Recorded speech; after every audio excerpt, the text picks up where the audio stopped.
Bismillahirrahmanirrahim. Alhamdulillahirabbil alamin wassalatu wassalamu ala Rasulillah wa ala alihi wa sahbihi wa man walah amma ba'du. Assalamualaikum warahmatullahi wabarakatuh. Alhamdulillah segala puji hanya milik Allah Subhanahu wa taala. Shalawat serta salam semoga selalu tercurahkan kepada nabi kita Nabi Muhammadin sallallahu alaihi wasallam dan semoga tercurahkan pula kepada keluarganya, sahabat-sahabatnya dan para pengikutnya hingga akhir zaman. Allahumma amin. Teman-teman yang semoga Allah muliakan, kita kembali mengkaji kitab Ta'limul Muta'allim yang ditulis oleh Imam Zarnuji, Burhanuddin Zarnuji rahimahullahu ta'ala rahmatan wasi'ah, salah satu ulama besar di mazhab Imam Hanafi, Imam Abu Hanifah. Beliau wafat pada tahun 593 Hijriah. Dan kita pada pembahasan kitab ini masih pada tentang niat. Jadi kitab ini membahas tentang kegelisahan Imam Zarnuji tentang bagaimana para penuntut ilmu itu banyak yang tidak sampai pada ilmu yang mereka inginkan, tidak mencapai ilmu yang diinginkan dari menuntut ilmu itu sendiri. Sehingga akhirnya beliau mengeluarkan kaidah-kaidah bagaimana para penuntut ilmu akhirnya bisa mendapatkan ilmu yang Allah Subhanahu wa taala ridhoi gitu. Maka hadirlah kitab ini untuk mengevaluasi cara menuntut ilmu para penuntut ilmu gitu. Dan sebelumnya kita membahas tentang niat yang benar seperti apa, niat yang salah seperti apa, maka itu sudah kita bahas di pertemuan sebelumnya. Dan hari ini pun kita masih membahas tentang tema niat, masih pada bab niat. Penulis berkata bahwa Muhammad bin Al-Hasan rahimahullah ta'ala berkata, Imam Hasan berkata, andai semua manusia adalah budakku, niscaya aku akan merdekakan mereka semua dan akan aku bebaskan hak walaku terhadap mereka. Hak wala itu maksudnya saat ada hamba saya kita merdekakan, maka hamba saya itu harus memberikan ketaatannya kepada kita, gitu. Kepatuhannya kepada kita, itu hak kita tuh. Dia harus memberikan kepatuhan, loyalitas kepada kita. Kemudian beliau mengatakan lagi, siapa yang telah merasakan manisnya ilmu dan amal dengan ilmu itu beramal soleh, maka tidak mungkin ia menginginkan apa-apa yang dimiliki oleh manusia dari dunia gitu. Kalimat ini sangat luar biasa teman-teman. Lagi-lagi ini menunjukkan bahwa niat menuntut ilmu itu lagi-lagi bukan untuk mendapatkan harta dunia gitu. Bukan hanya mendapatkan jabatan dunia, bukan hanya murni untuk mendapatkan kenikmatan dunia saja, bukan gitu. Menuntut ilmu tidak untuk itu. Maka ditegaskan di sini oleh Imam Muhammad ibn Hasan. Siapa saja yang sudah merasakan manisnya ilmu gitu. Dan manisnya ilmu tidak akan bisa didapat kecuali jika niat penuntut ilmu telah benar gitu. Maka ia akan mendapatkan manisnya ilmu. Dan ia akan mendapatkan manisnya beramal dengan ilmu itu. Saat ia mempelajari ilmu, kemudian ia amalkan. Barang siapa yang niatnya sudah benar dalam menuntut ilmu, maka yang akan hadir adalah dia mendapatkan rasa senang, rasa indah gitu. Manisnya ilmu dan beramal. Maka lawan katanya saat seorang tidak akhirnya semakin menuntut ilmu semakin kendor gitu. Semakin kesini semakin tidak semangat menuntut ilmu. Kemudian tidak juga terlihat amal dari dirinya dalam mengamalkan ilmu yang dia pelajari, tidak terlihat misalnya itu semua, atau mungkin ya tidak semangat, maka bisa terdeteksi bahwa niat dia dalam menuntut ilmu masih salah. Niat dia dalam menuntut ilmu masih salah gitu teman-teman. Kemudian di sini juga ada isyarat bahwa saat seorang sudah merasakan manisnya ilmu dan amal, dia tidak peduli lagi punya harta berapa di dunia ini atau tidak memiliki harta sedikit pun dan tidak peduli lagi. Dan ternyata memang itulah titik kebahagiaan. Kebahagiaan itu kata Imam Syafi'i bukan pada seorang berhasil mengumpulkan harta yang banyak.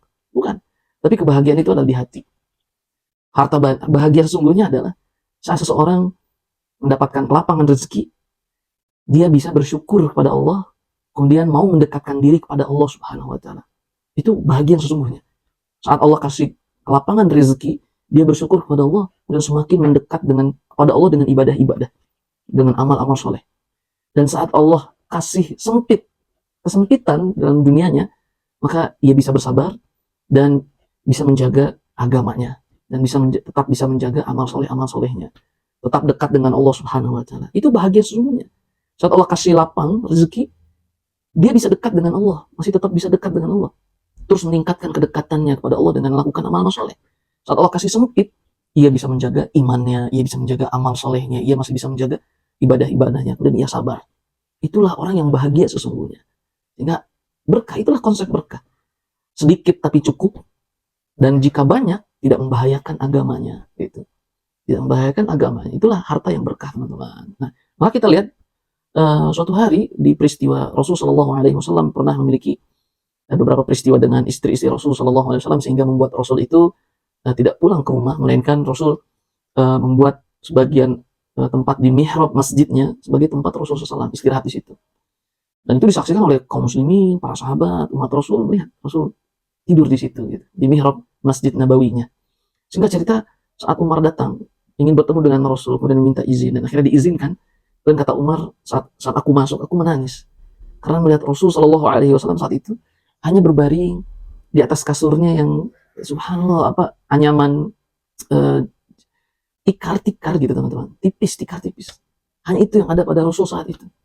Kemudian bekas tikarnya itu pun nempel di wajah Rasul. Makanya Umar menangis. Kemudian Umar berkata, ya Rasulullah, padahal bisa gitu. Engkau meminta kepada kami untuk kami hadirkan kasur yang empuk, sofa yang empuk, kemudian ada kipas-kipas yang bisa membuat udara sejuk untukmu. Dan kau juga bisa perintahkan kepada kami untuk menghadirkan hamba saya yang bisa membawakan air-air dingin untuk menghapus dahaga di lehermu. Seperti yang dilakukan oleh Raja Romawi, Raja Persia. Ya Rasulullah, bisa kami hadirkan itu semua untukmu. Kenapa engkau tidak perintahkan untuk kami gitu? Saat itu Rasulnya sedang tiduran gitu. Terus tiba-tiba Rasul duduk gitu, dan tersenyum kepada Umar bin Khattab radhiyallahu ta'ala. Dan Rasul Shallallahu Alaihi Wasallam bersabda kepada Umar, ya Umar, sepertinya engkau lupa dunia ini milik mereka, wahai Umar, di dunia. Gitu. Harta-harta itu yang kau sebutkan tadi, ya itu betul milik mereka di dunia ini. Tapi akan jadi milik kita nanti di akhirat, saat di akhirat. Itu lihat keadaan Rasul Shallallahu Alaihi Wasallam. Pernah 3 bulan purnama itu hilal, awal bulan gitu. Artinya 3 bulan. Itu Rasul, para sahabat mengatakan tidak pernah melihat ada api yang nyala di rumah-rumah istri-istri Rasul Shallallahu Alaihi Wasallam. Artinya tidak masak gitu. 3 bulan berturut-turut, subhanallah. Dan masih banyak lagi. Kemudian lihat bagaimana rumah para istri Rasulullah SAW sampai disebutkan ada yang ruangannya itu 1 hasta seperti ini, ya mungkin 1,5 meter, 1 meter kali 3 meter. Itu kamarnya sebagian rumah istri-istri Rasulullah SAW. Kesederhanaan yang luar biasa. Tapi bukan berarti Rasul tidak memiliki uang. Rasul luar biasa teman-teman, kaya luar biasa. Rasul kalau memberikan nafkah kepada istri-istrinya itu untuk 1 tahun nafkah itu, bukan seperti kita mungkin untuk harian nafkahnya atau mungkin bulanan nafkahnya. Enggak. Rasul langsung ngasih kepada istri-istri Rasul banyak. Rasul kasih untuk mencukupi mereka selama setahun. Itu Rasul SAW. Saat Rasul bersedekah, apa yang sedekah Rasul? Ratusan ekor kambing. Sedekahnya Rasul. Rasul bukan miskin, tapi itu pilihan Rasul Shallallahu Alaihi Wasallam. Karena dalam salah satu doa aja, ya Allah, hidupkanlah aku ini dalam keadaan miskin, kemudian wafatkan aku dalam keadaan miskin, dan bangkitkanlah aku nanti di hari kiamat bersama orang-orang miskin. Kata Rasul SAW, orang yang akan masuk surga pertama adalah fuqara'nya umatku, orang-orang fuqara, masakin di antara umatku. Mereka lah yang kira pertama masuk setelahku gitu. Karena hisapnya ringan dan seterusnya, dan sedekahnya luar biasa. Itu Rasul Shallallahu Alaihi Wasallam. Sehingga artinya jika niat udah benar, maka indikatornya adalah dia tidak senang dengan, bukannya tidak boleh dunia, bukan, boleh, tapi bukan menjadi ambisinya. Itu maksudnya. Bukan tidak boleh kita memiliki harta banyak, tapi yang tidak boleh adalah kita berlomba-lomba saling sikut untuk meraup dunia dengan kita lakukan amal-amal soleh ini. Itu yang tidak boleh. Mengikut teman saudara demi mendapatkan harta dunia, itu yang tidak boleh. Kemudian kita tamak terhadap harta dunia, itu tidak boleh. Kita rakus terhadap harta dunia, itu yang tidak boleh. Dan ambisi kita selalu dunia saja, itu tidak boleh.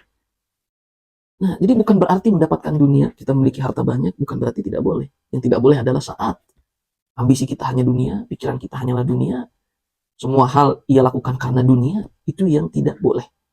Karena untuk membangun peradaban Islam, akhirnya kita butuh orang-orang yang memiliki harta banyak. Dari 4 khulafa Rasyidin, teman-teman. 4 khulafa Rasyidin ini pemimpin setelah Rasul. Abu Bakar kaya luar biasa, miliarder. Umar bin Khattab kaya luar biasa, pedagang, bisnis, ekspor impor. Kemudian Utsman bin Affan, jangan ditanya, kaya luar biasa.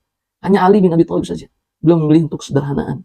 Seperti Rasulullah SAW memilih kesederhanaan. Tapi bukan berarti Rasul tidak memiliki harta. Gitu. Nah, jadi teman-teman, bagi siapa yang niatnya sudah benar dalam menuntut ilmu, maka dia tidak akan cinta dunia. Gitu. Kemudian saat Allah kasih lapang dunia, ya akan bersedekah, ingat kepada fuqara masakin, dan semakin mendekatkan diri kepada Allah Subhanahu wa Ta'ala. Saat ia dikasih sempit, ia tetap bisa bersabar dan tetap bisa menjaga ibadah dan amal solehnya dan imannya itu. Kemudian indikatornya jika seorang penuntut ilmu niatnya sudah benar, dia akan mendapatkan manisnya menuntut ilmu. Sehingga dia terus menuntut ilmu, senang dengan menuntut ilmu, senang dengan mengamalkan ilmu, senang. Dia terus hadir, terus baca buku, terus ikut kajian, mulazamah dengan guru dan seterusnya. Itu ciri penuntut ilmu niatnya sudah benar dalam menuntut ilmunya. Maka bagi kita yang belum mendapatkan indikator-indikator ini, maka segeralah kita evaluasi niat kita dalam menuntut ilmu gitu. Wallahu taala a'lam wa bishawab. Itu saja yang bisa disampaikan pada kesempatan kali ini. Kita cukupkan dengan baca doa kafaratul majlis. Subhanakallahumma wa bihamdika asyhadu an la ilaha illa anta astaghfiruka wa atubu ilaik. Wassalamualaikum warahmatullahi wabarakatuh.